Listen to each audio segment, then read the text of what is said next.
Hindi na ito utang sa iyo. 27. 27. Salamat Pastor sa bangka ng talata. Jan 6. 6:27. 6.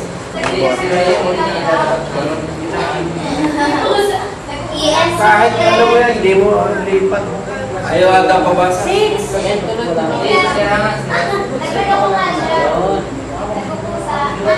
Nagsasarili. Mamaya. Ayan. Oh. Ayaw na. Pastor, ayan yung oras. Control F. Salamat mga kapatid at magandang gabi. May sarili pa na siya ano Nadala mo na yung senior mo. Okay, ayan, sinabi siya, no? Magsigawa kayo, hindi dahil sa napapanis, kundi yung tumatagal sa buhay. Sabihin, yung pagkain natin spiritual, tatagal sa buhay. Tatagal ito dun sa eternal life na walang hangganan. Yung sinasabi. Yung i-share ko naman ay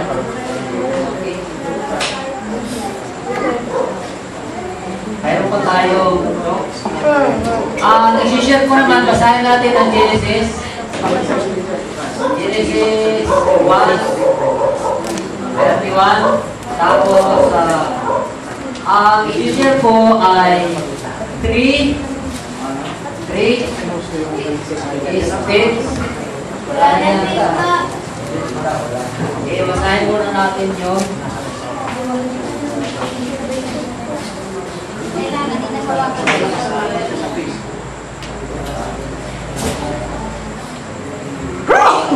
Okay, basahin na lang muna natin. God so everything.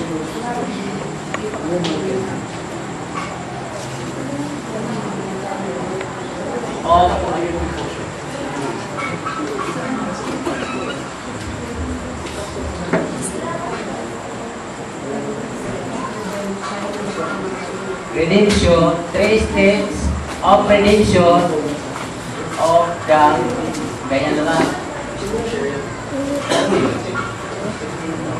Mayroong binili mo. Okay? Mayroon na binili mo to. Kasi basahin natin. And God saw everything that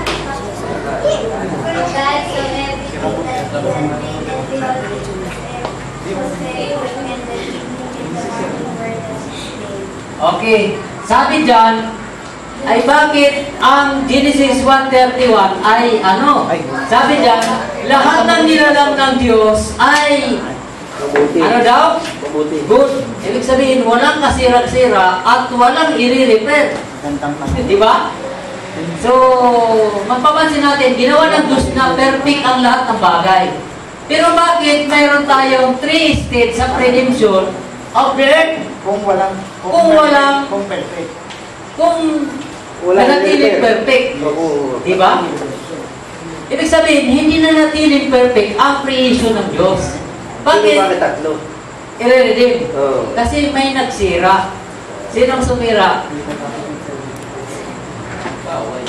O may kaaway ang Diyos kasi nasira ang earth, di ba? So, yan. So, basahin natin yung Genesis ulit. Genesis 6:13 to 14. Sino ang magbabasa? So, first, mayroon tayong first, redemption. Genesis 6:13. Pakitulong na lang dyan. So, yung mga kapatid natin, kay Sister, 6:14, redeem. Sige.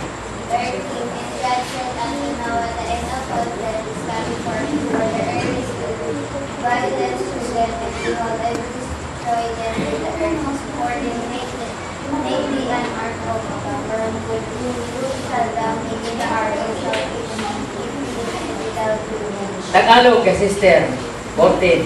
O sige Sister, pakibasa. Sister. Sige, may hawak ng Bible. Ikaw, please. Lakasan mo. Genesis 6:13.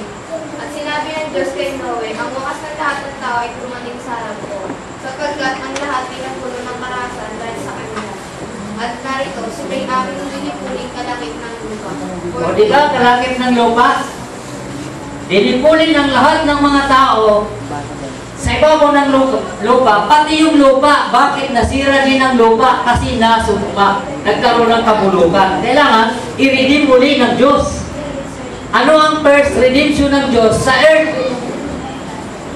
O anong sabi dyan? Ang sabi dyan ay lilipulin ko ng lahat ng tao. 14. Basahin mo 14.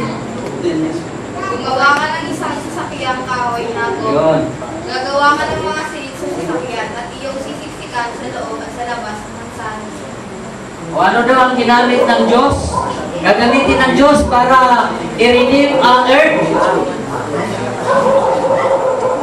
Sa 14, ano sister? Ano ang gagamitin ng Diyos para linisin ang buong sanlibutan? By water.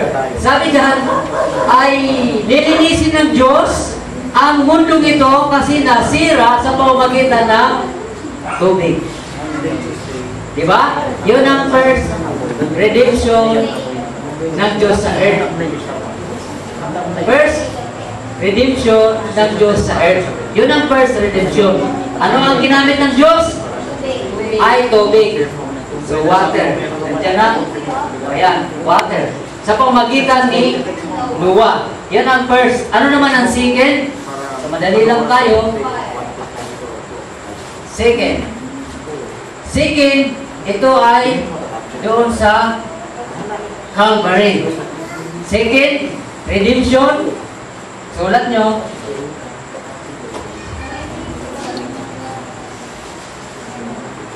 So, madali lang to. So, Hebreo, basahin natin ang Hebreo.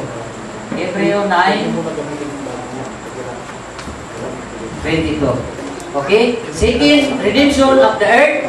Ano ang ginamit ng Diyos para mag-cleanse ang lahat ng naranahan sa lupa, maging ang lupa ay ma-redeem. So, basahin, sister. Uli. Brad, doon sa dito. Hebrews 9:27. 22 pala. Hebrews 9:22. Okay. Doon lang, isang verse lang kasi marami ng mga verse yan. Kasi makibasa dyan. Okay, sister. Yan na lang. Sige. At ayon sa kautusan, ay halos sabi ko lahat ng mga bagay ay nililinis ng dugo. At maliban na sa pagkabuhos ng dugo ay walang pakatawan. Amen. Ano nakalagay dyan? 14. Okay. Lahat ng bagay ay nalinis sa pamamagitan ng dugo. Although ang tao ang kailangan dito, pero katulad ng tao, ang earth, kasi may 3 states of baptism din sa tao. Ang earth ay may 3 states of baptism. 3 states of redemption sa earth. Niredeem ang Diyos ang lupa sa pamagitan ng tubig, sa pamagitan ni Noah, lahat ng tao ay namatay. Pero may natira. Meron. Ganon din dito sa Hebreo 9:22. Dahil sa dugo, ang ginamit dito ay blood.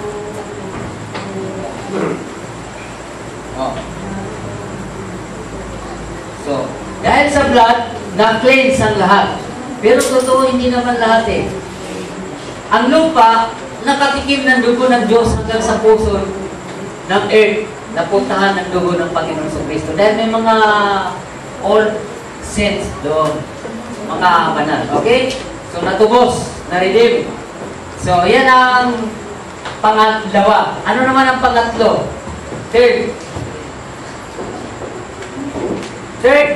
Ang third, pang-third, redemption sa earth ay, ano nang gagamitin ng Diyos? So, ito ay, by ano na? By fire. So, 2 Peter, dito tayo sa 2 Peter 3, verse 9 hanggang 10. O, may magbabasa. So, matatapos na tayo. Pangatlo pagtubos ng Diyos sa earth. Pangatlong, paglilinis ng Diyos sa earth. Sige, pakibasa.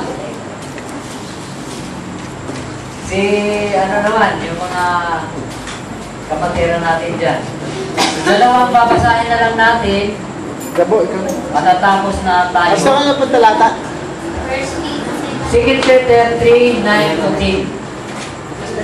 So, yung mga Bible dyan natin, lalaki. So, 39. Ayun, galing pala nito magbukas ng so Bible. susunod lang natin. Nandiyan na? Sige, basa. Okay, pakibasa. Sige, basa. Binubulong lang niya. Mayroon mic. Cornet mic. Okay. Mayroon lang.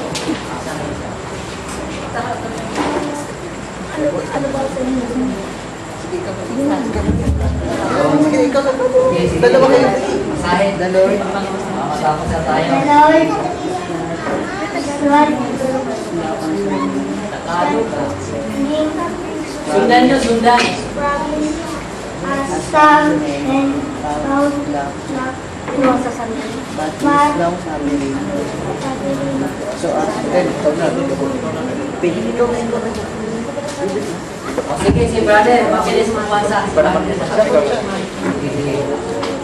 O sundan na lang nila. But the day of the Lord will come as a thief in the night, in the which the heaven shall pass away with a great noise, and the elements shall melt with fervent heat. The earth also and the works that are therein shall be burned up. Malakas pa ka sa... Sa Tagalog, dito naman. Sa Tagalog, pwede. Sa Tagalog. Malakias naman dito kay sister, Malakias. Hindi mo pagliliban ng Panginoon tungkol sa aniyang pangako na gaya ng paglibang pagpapalibang ipinalalagay ng iba, kundi mapaghiluhod sa inyo na hindi niya ibig sino man ay ipahama, kundi ang lahat ay pagsisi. Dapat wag darating ang araw ng Panginoon na gaya ng magnanakaw na ang sangkalangitan sa araw niyan ay paparang na kasabay na malaking ugong at ang mga bagay sa langit ay mapupugnaw sa matinding init at ang lupa ay abad. Ang mga gawang nasa lupa ay pawang Masusunog. Di ba, Apoy? Di ba? Nasa langit, nasa lupa, ay pawang masusunog sa araw na yon. Yung pangatlong redemption ng Diyos sa earth. Malakias. So dito naman, pasa naman dito sa Malakias. Dito sa harap. Kay ate. Yan. Malakias, 4:1 to 3. So wala tayong dapat katakutan sapagkat tayo ay nag-aaral unti-unti sa salita ng Diyos. Sumusunod sa salita ng Diyos sa tayo ng 3 states of redemption. Third, state of redemption. Ibig sabihin, mayroon tayong except, mayroon tayong, okay, pakipasa sister, nandiyan na. Okay, sister. Malakias 4:1. Hanggat narito ang araw ay dumarating na nagdiningas na parang multo at ang lahat na palalo at ang lahat na ng kasamaan ay naging parang realidad ang araw na dumarating ang sulit sa kanila. Sabi ng Panginoon ng mga hukbo na ano pa't hindi mag-iwan sa kanila ng mga pagdating sa mga ngunit sa inyo na nang Tatakot. pangalan ng Amen. ang araw ng kapatiran ay gagalingan sa kanyang mga pakpak at kayo magsisilabas sa gustong pamilya mula sa kasamungan. At inyong yayapakan ang mga masama sapagkat sila'y nagigilabo sa ilalim ng mga kalampakan ng inyong mga paa sa arawan ng aking lagi. Tingnan mo na dyan yung ano, yung Armageddon. Okay? Ano doon yung mga banal? May pag-asa mga banal. Di tayo dapat matakot sa ikatlong paglilinis ng Diyos sa earth. Alam niyo po, pag dumating na yung Armageddon, grabe yun. Dahil wala na makakahingang tao. Pag mahinga mo man ang hangin, magkakaroon ka sakit, karamdaman, mapupulyo, mapupuyso ka dahil sa chemical weapon. Di ba? So, yan sa time ng Armageddon. Tingnan nyo yun, no? Armageddon. Talagang magkakaroon ng gira at pasabukin lahat ng mga biological weapons ay pasabukin na ng ibang bansa pagkaroon ng Third World War. Pero bago sunugin yun, ang mga banal ay nasave na. Sila ay na-rapture na at i-resurrect ang mga banal na namatay, kasabay ng mga may buhay, sila ay i-rapture bago dumating yung third stage of redemption. Itong lupang ito ay talagang sasambulat. Sabi nga ng Book of Revelation, chapter 6, verse 12 hanggang 17, ang lupang ito malululun, magaya ng papel na nalulun. Sabi nga ng Isaiah 24, mababaliktad ang lupa. Ang pagbaliktad doon, dating marami, masama, ngayon ay nilinis na. Kaya lang may natirang mga tao. Yun na yung mananahan sa milenyon. So yung pangatlong, paglilinis ng Diyos sa earth, ito ay napakatindi sapagkat apoy, susunugin niya ang lahat na nandito sa ibabaw ng lupa. Pero tayong mga natatakot sa Panginoon, mayroon tayong pag-asa. Sabi dyan, kayong matatakot sa Panginoon, kayong luluksong parang guya sa milenyon. Sila yung maghahari. Malakias 4:1-3. So, yan po ang mangyayari sa earth. Mayroon dadaanan na paglilinis ng Diyos sa earth sa pamagitan ng tatlong bagay. Una, tubig. First, redemption ng Diyos sa earth. Yung pangatlo ay fire. Nakita nyo sa Bible, apoy ang inilinis ng Diyos sa earth. So meron akong babasahin sana kanina sa Genesis, kaya lang kung tinamuras natin. May pangako ang Diyos doon eh. Gusto nyo makita ang pangako ng Diyos na hindi na tubig? Pero may galit pa rin eh. Apoy. Hindi na tubig, kundi apoy na. Alin ang maganda? Tubig o apoy? Tubig. Sa earth. Eh may magkakaligtas pa sa earth. Pero pag apoy, kahit ginto, tunaw. Pag tubig, makakalangoy. May promise ang Diyos sa Genesis eh. Genesis. Gusto kong basahin bago ko magtapos. Pero tapos na tayo, no? Yung pinakahuli redemption ng Diyos, napakabigat kasi apoy na. May makaliligtas pa ba? Wala na. Sabi nga dyan, magiging abo ang lahat ng taong masama sa lupa. Maging ang lahat ng natatanaw nito, bawang masusunod lahat. Mga bituin, mga nasa kalangitan, ay sa tinding init ng earth, malalaglag sila. Amen? Gusto kong basahin yan sa Genesis. Hanapin natin. Kung inalang, doon na tayo magtatapos. Sinulat ko dito eh. So, buksan natin Genesis chapter 8 yata yun.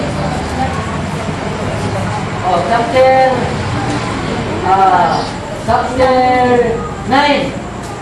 Chapter 9 verse 13 to 15. Yun, doon na lang tayo. Sabi dito, sa 11 pala, mahaba eh.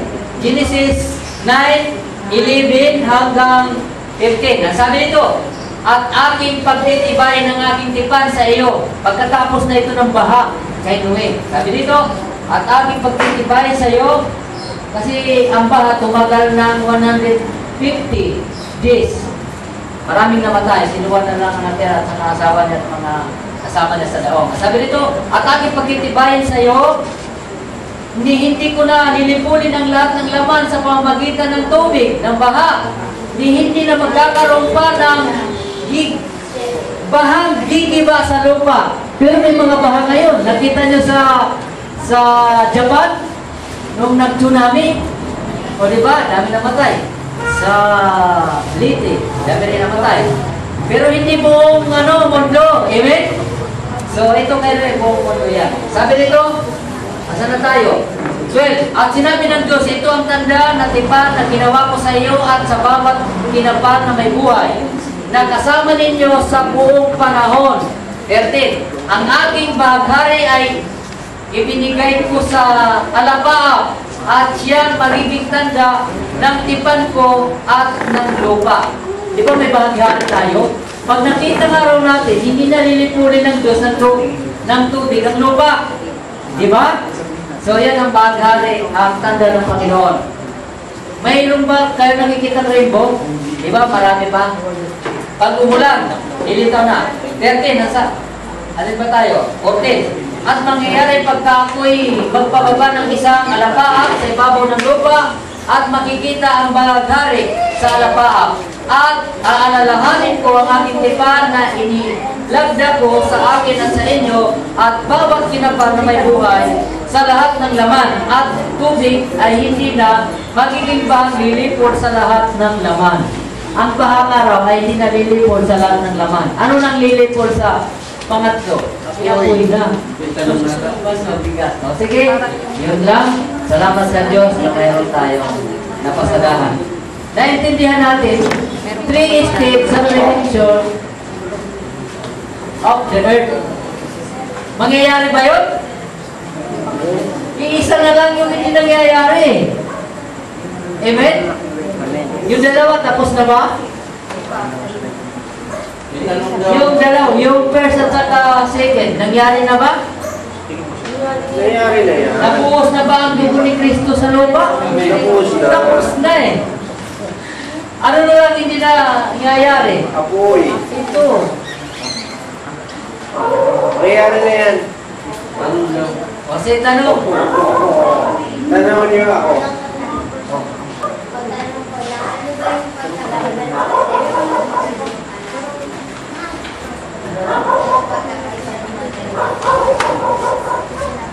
Redemption at saka cleansing. So, ang pagkakaiba sa redemption at saka cleansing, nilinis ang lupa. Di ba? Nilinis. Ang redemption, ano ba ang redemption? Pagtubos. Paglilinis.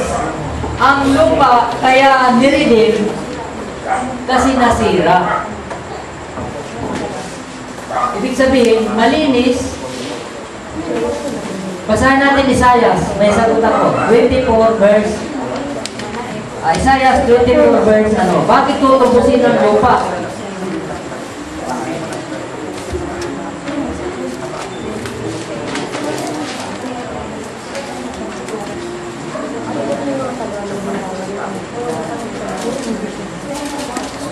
Oh, ito. Sabi dito, bakit kailangan tubusin ang lupa? Ang lupa ay lubos na wawala ng laman. Lubos na masasabsab sapagkat sinalita ng Panginoon. Ito sa ano. Ang lupa ay tumangis at nasira. O kaya may tubos. Diba? Pastor, Nasira. tanong. Paloob lang. Okay. Paloob lang. Sabi dito, nasira ang sanlibutan ay na Magsishare ka pa ba naghina. Ang nalangka. Ang mapagmat Paloob. sa bayan, lupa ay nanghina. Ang lupa naman ay nadumihan sa ilalim na nananahan doon. Sapagkat, ito, ang lupa ay nadumihan sa ilalim ng mga nananahan doon. Sapagkat kanilang sinalangsang ang kautusan, binagong at alituntunin, sinira ang walang hanggang iban.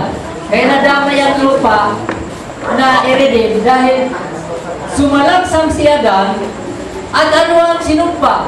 Di ba ang lupa? Tanong po. Kaya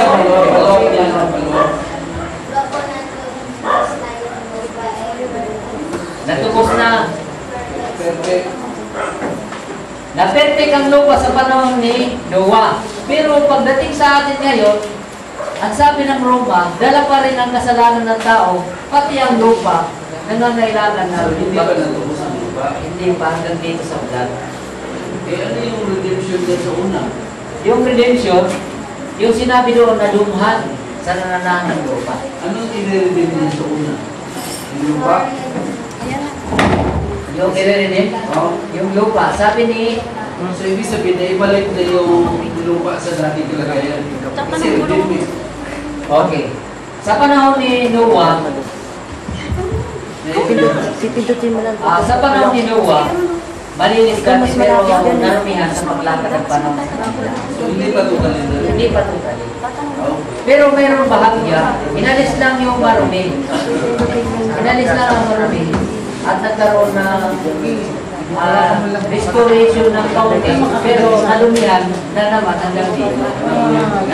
Kaya, Mauulit pa rin yan. Kahit sabihin nyo, mauulit pa rin. Malinis na muna, pero pagdating sa dulo, hindi marumi na. Kasi sabi nga dito, dahil sa nananahan sa lupa, nadumihan ng tao. Ay, nadumihan ang lupa. Dahil sa tao. Lupa, nasumpa. Dahil sa tao. Dahil sa tao. Tanong po. time na. Time na. So, at